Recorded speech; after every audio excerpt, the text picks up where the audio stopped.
Je m'appelle Moussa Aïssania, retraité. Je suis né du village.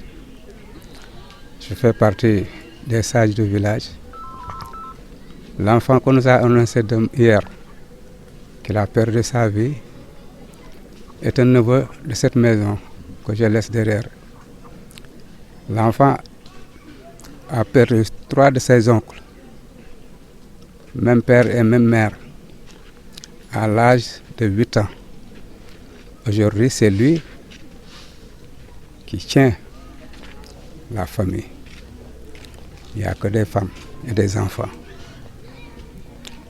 Il a laissé derrière lui des femmes, surtout sa maman, qui est mentalement malade.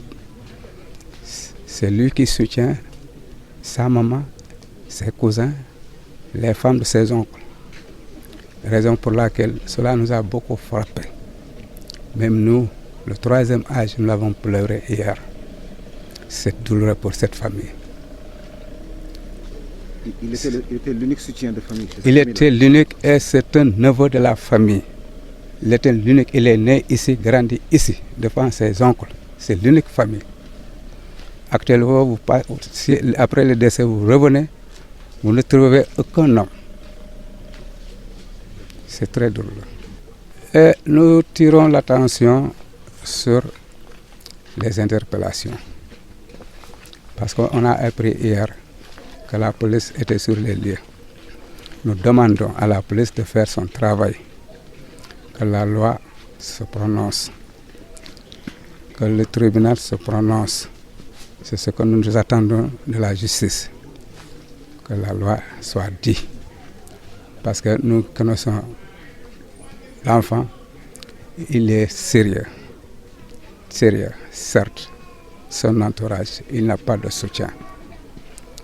Et ce qui lui a amené, certes, peut-être d'autres diront ailleurs, mais nous qui le savons, qui l'ont vu grandir ici, il n'est pas méchant. Dans ma famille, s'il passe devant dans ma famille, il donne jusqu'aux petits-enfants 100 francs, 50 francs. C'est un homme de soutien, c'est un homme. Il était marié, il avait combien d'enfants?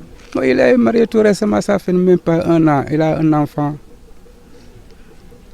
de 6 mois ou 7 mois, comme ça. Vraiment, c'est douloureux. D'après les informations, il s'était levé le matin, il est parti à Ziguinchor. Alors, à Ziguinchor, on a appris qu'il a été poursuivi par des jeunes qui, d'après les informations, nous ont dit qu'il y avait une femme qui l'a poursuivi. Lui disant, c'est un voleur, c'est un voleur. Alors les jeunes l'ont poursuivi et l'ont tapassé. Alors c'était drôle, c'était triste. Quand on a appris, pendant 2 jours, le village était calme. Il était à l'urgence. Il y avait d'autres qui sont allés le voir, mais n'ont pas pu le voir. D'un seul coup, hier à 19h, on nous amène l'information que l'enfant est décédé. C'était un choc. Choc total dans la maison, dans le quartier, dans le village. Connaissant l'enfant, comment il a soutenu cette famille. Et nous remercions l'État avec le soutien du préfet, du sous-préfet, du maire. On est soulagés parce que le deuil d'un fils, c'est très, très, très, très difficile. Surtout le soutien qu'on nous a apporté aujourd'hui, ça peut nous soulager quelques ans. Et nous demandons à l'État de regarder cette femme et son enfant et l'entourage, sa maman qui est malade. C'est lui, il a fait revenir sa maman depuis Dakar pour la garder ici. Elle l'a surveillée. C'est lui seul qui pouvait donner à sa maman du médicament. C'est le seul que sa maman lui a donné confiance. S'il lui donne du médicament, il prend. Et maintenant, qui sera à sa place? Bonjour, je m'appelle Bakary Sobatsane, chef de village de Toubakouta. Nous avons appris la nouvelle dans la tristesse. Oui, c'est juste le matin du samedi, moi j'avais travaillé. Bon, c'est juste les faits se sont produits dans la matinée.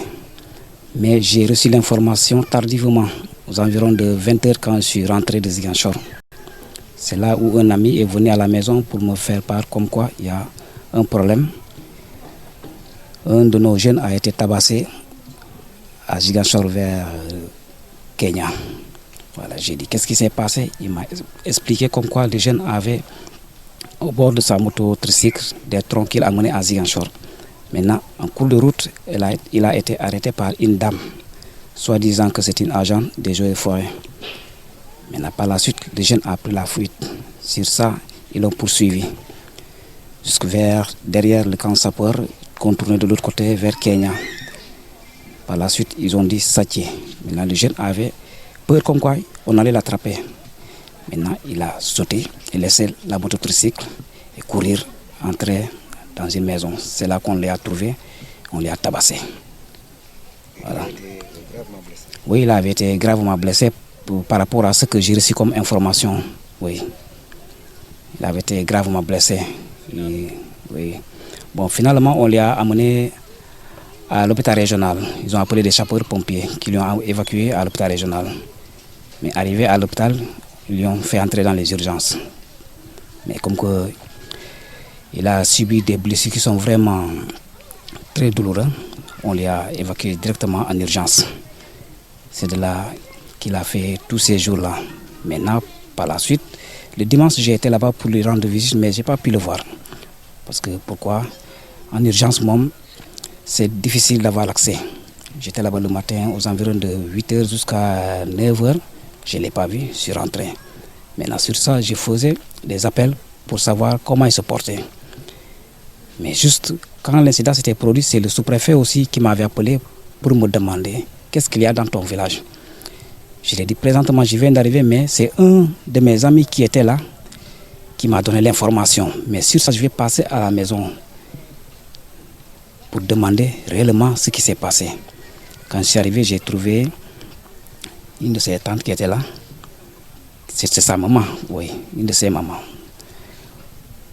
Je leur ai posé la question, qu'est-ce qui s'est passé? Ils m'ont dit, nous ce matin, le jeune avait pris des troncs ici et il partait sur Ziguinchor. Mais sa maman lui a dit, vous là, comme vous partez, est-ce qu'à cette heure-ci, c'est possible d'amener des troncs à Ziguinchor? Il a dit, non, je ne vais pas amener ça à Ziguinchor, mais je vais déposer ça tranquille et revenir. Mais arrivé là-bas, bon, certes, il a eu encore une autre vision et continué sur Ziguinchor et que ces faits se sont produits. Oui. C'était comme ça. Oui. Mais durant tous ces jours-ci, le sous-préfet, Madame le maire de la commune de Niassia m'appelait tout le temps pour s'enquérir de sa situation.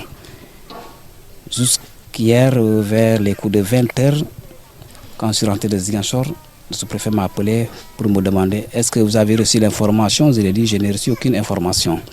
Bon, finalement, il m'a dit finalement le jeune est décédé. Je lui ai dit bon, il m'a dit oui.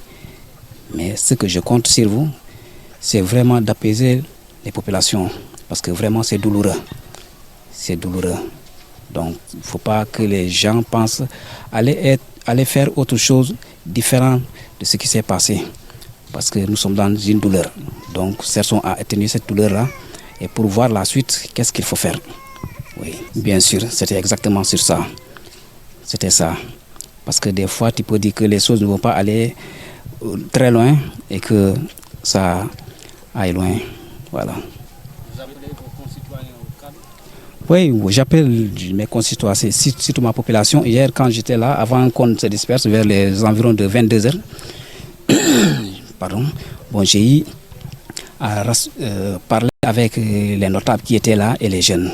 Comme quoi, les choses sont produites. Maintenant, remettons-nous au bon Dieu. Parce que ce n'est pas intéressant d'aller se venger.